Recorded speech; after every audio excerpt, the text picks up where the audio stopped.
दर्शक बंधु टिके समय देकी ए गुरुत्वपूर्ण कथागुड़िक टिके ध्यान देकी शुणु।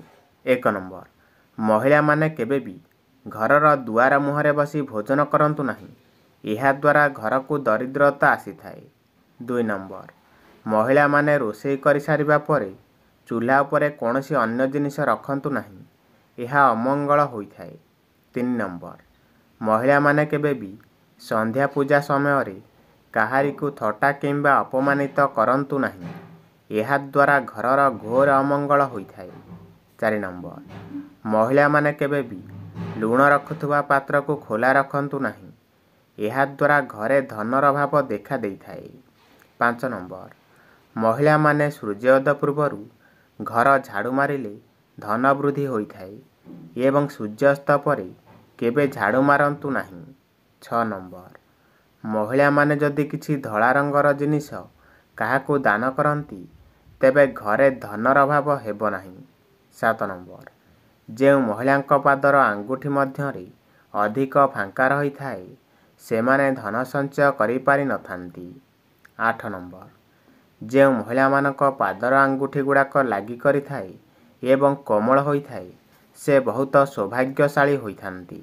9 नंबर, जे महिला मानकर हाथ पापुली कोमल एवं हाथर पद्म पताका माछ और शंख चिन्ह थाए सेमानंक स्वामी धनवान होई थांती।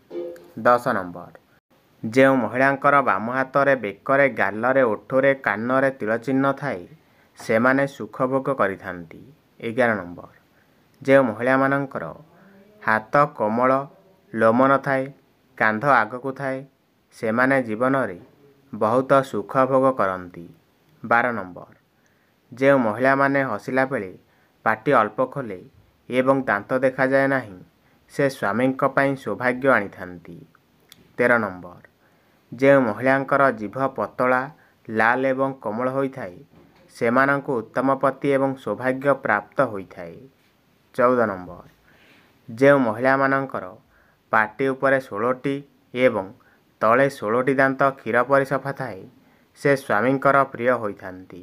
15 नंबर, जे महिलांकर ओठ मझिरे रेखा देखा जाए सेमाने अत्यंत सौभाग्यशाली महिला होई थांती। 16 नंबर, शरीर विज्ञान अनुसार जे महिलांकर मुह टिके छोट होई थाए सेमाने पुरुषंक पाई बहुत मंगलकारी अटंती। 17 नंबर, जे महिलांकर नाकर अग्रभाग अल्प लंबी थाए सेमानंकु बहुत सुख और सौभाग्य प्राप्त होई थाए। 18 नंबर, जे महिला मानकर बेकरे 3टी रेखा पड़ी थाए सेमानंक स्वामी ऐश्वर्यशाली होई थांती। 19 नंबर, जे महिलांकर बेकर घंटिका उच्चा होई थाए सेमाने सौभाग्यशाली महिला होई थांती।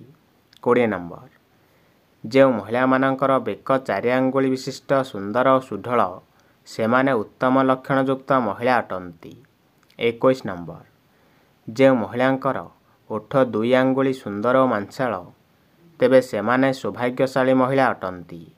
22 नंबर, जे महिलांकर गाल गोल सुंदर और शिर देखा जाए सेमाने दैवीयुक्त महिला होई थांती। 23 नंबर, जे महिला माने सकाळे और संध्यारे घरे देवी देवतांकु धूपदीप देई पूजा करंती सेमाने भाग्यवती होई थांती। 24 नंबर, जे महिला माने सकाळे और संध्यारे घरे देवी देवतांकु धूपदीप देई पूजा करंती सेमाने भाग्यवती होई थांती। 25 नंबर, जे महिला माने आत्तिष्क क्षमाशील दानशील बुद्धिमान एवं कर्तव्यपरायण सेमाने साक्षात लक्ष्मी स्वरूप अटंती। 26 नंबर, देखिबे जे महिला मानकर कंठ कोमल एवं कथावार्ता धीर होई थाए सेमाने अत्यंत भाग्यशाली महिला अटंती।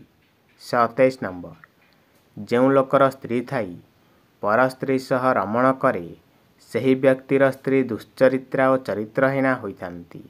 28 नंबर, जेउ नारी निज स्वामी मनरे दुख देई थाए तांको परिवार रे सर्वदा अशांति देखा देई थाए एवं नानादी प्रकार बाधाविघ्न आसी पहुँची थाए। 29 नंबर, जेउ नारी शाशु ससुर को अवमानना तथा हतादार करि थाए सही नारीर स्वामी सकल विपदरे पड़ी थाए।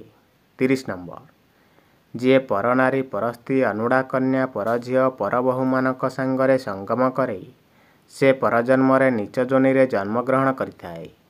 ସେ 7 ଜନ୍ମ ଯାଇ ନର୍କ ଭୋଗ କରିଥାଏ। 31 ନମ୍ବର। ଯେଉଁ ମହିଳାମାନଙ୍କର ଆଖି ପାରା ସ୍ୱଭାବର ହୋଇଥାଏ ସେମାନେ ଭାରି କପଟୀ ସ୍ୱଭାବର ହୋଇଥାନ୍ତି। ଯେଉଁ ମହିଳାଙ୍କର ନାକ ଟିକେ ଚେପଟା ହୋଇଥାଏ ସେମାନେ ବୁଦ୍ଧିମତୀ ଓ ଗୁଣବତୀ ସ୍ୱଭାବର ହୋଇଥାନ୍ତି। ଯେଉଁ ମହିଳାମାନଙ୍କର ଧୀର ସୁସ୍ଥ ଭାବରେ ଚାଲିଥାନ୍ତି ସେମାନେ ସୌଭାଗ୍ୟବତୀ ହୋଇଥାନ୍ତି। 32 ନମ୍ବର। ଯେଉଁ ମହିଳାମାନଙ୍କର ଆଖି ଟେରି ହୋଇଥାଏ ସେମାନେ ଦୁନିଆରେ ବହୁତ କିଛି ପାଇବାର ଆଶା ରଖିଥାନ୍ତି। 33 ନମ୍ବର। ଯେଉଁ ମହିଳାମାନଙ୍କର ଆଖି ବିରାଡ଼ି ସଦୃଶ୍ୟ ହୋଇଥାଏ ସେମାନେ ହତଭାଗିନୀ ସ୍ୱଭାବର ହୋଇଥାନ୍ତି। ଯେଉଁ ମହିଳାମାନଙ୍କର ମୁଖମଣ୍ଡଳ ଗୋଲାକାର ହୋଇଥାଏ ସେମାନେ ଜୀବନରେ ଧନବାନ ସ୍ୱଭାବର ହୋଇଥାନ୍ତି। 34 ନମ୍ବର। ଦେଖିବେ ଯେଉଁ ମହିଳାମାନେ ମୁଖରେ ଜମାରୁ ହସ ନଥାଏ ସେମାନେ ଜୀବନରେ ସବୁବେଳେ ଦୁଃଖ ଓ କଷ୍ଟରେ ରହିଥାନ୍ତି। 35 ନମ୍ବର। ଯେଉଁ ମହିଳାମାନଙ୍କର ବାମସ୍ତନରେ ବାମକଣ୍ଠରେ ବାମକରରେ ବାମକଣ୍ଠରେ ତିଳ ବା ଭାତୁଡ଼ି ଚିହ୍ନ ରହିଥାଏ ସେହି ମହିଳାମାନେ ବହୁତ ସୌଭାଗ୍ୟବତୀ ହୋଇଥାନ୍ତି। ଏହି ମହିଳାମାନେ ଯେଉଁ ଘରକୁ ବୋହୂ ହୋଇଯାଇଥାନ୍ତି ସେହି ଘରର ବହୁବିଧ ଉନ୍ନତି କରିଥାନ୍ତି। ଯେଉଁ ମହିଳାମାନଙ୍କର ସ୍ତନ ବଡ଼ ହୋଇଥାଏ ସେମାନେ ସର୍ବଦା ସୁଖିନୀ ହୋଇଥାନ୍ତି। 36 ନମ୍ବର। ଯେଉଁ ମହିଳାମାନଙ୍କର କଟି ସରୁ ଓ ସ୍ତନ ସରୁ ସେହି ମହିଳାମାନେ ଖରାପ ଚରିତ୍ରରେ ପ୍ରାୟ ହୋଇଥାନ୍ତି। ଯେଉଁ ମହିଳାଙ୍କର ପେଟ ସର୍ପ ପରି ହୋଇଥାଏ ସେମାନେ ବହୁତ ଭୋଜନ ପ୍ରେମୀ ହୋଇଥାନ୍ତି। 37 ନମ୍ବର। ଦେଖିବେ ଯେଉଁ ମହିଳାମାନଙ୍କର ଦାନ୍ତ ବଡ଼ ବଡ଼ ହୋଇଥାଏ ସେମାନେ ବହୁତ ରାଗୀ ସ୍ୱଭାବର ହୋଇଥାନ୍ତି। ଯେଉଁ ମହିଳାମାନଙ୍କର ଲାଲ ପଦ୍ମ ପରି ଦେଖାଯାଇଥାଏ ସେମାନେ ଜୀବନରେ ବହୁତ ସୁଖ ସମୃଦ୍ଧି ଅର୍ଜନ କରିଥାନ୍ତି। 38 ନମ୍ବର। ଯେଉଁ ମହିଳାମାନଙ୍କର ଆଖି କୋଇଲି ପରି ଦେଖାଯାଏ ସେମାନେ ବହୁତ ବୁଦ୍ଧିମତୀ ହୋଇଥାନ୍ତି ଏବଂ ଯେଉଁ ମହିଳାମାନଙ୍କର ମୁଖମଣ୍ଡଳ ଅତି ସରୁ ବା ଗୋଜିଆ ଦେଖାଯାଏ ସେମାନେ ବହୁତ ଜିଦଖୋର ସ୍ୱଭାବର ହୋଇଥାନ୍ତି। ଯେଉଁ ମହିଳାମାନଙ୍କର ନାକ ଅଗ୍ରଭାଗରେ କଳାଜାଇ ରହିଥାଏ ସେହି ମହିଳାମାନେ ସୌଭାଗ୍ୟବତୀ ହୋଇଥାନ୍ତି। 39 ନମ୍ବର। ଦେଖିବେ ଯେଉଁ ମହିଳାମାନଙ୍କର କପାଳରେ କଳାଜାଇ ଚିହ୍ନ ରହିଥାଏ ସେହି ମହିଳାମାନେ ସ୍ୱଭାବରେ ଧନବାନ ଓ କୀର୍ତ୍ତିବାନ ହୋଇଥାନ୍ତି। 40 ନମ୍ବର। ଦର୍ଶକ ବନ୍ଧୁ, ଯଦି ଏହି ଭିଡ଼ିଓଟି ଆପଣମାନଙ୍କୁ ପସନ୍ଦ ଆସିଛି ତାହେଲେ ଚ୍ୟାନେଲକୁ ସବସ୍କ୍ରାଇବ୍ କରିଦିଅନ୍ତୁ ଓ ଭିଡ଼ିଓକୁ ଲାଇକ୍ କରିଦିଅନ୍ତୁ। ରହିଲି, ନମସ୍କାର, ଜୟ ଜଗନ୍ନାଥ।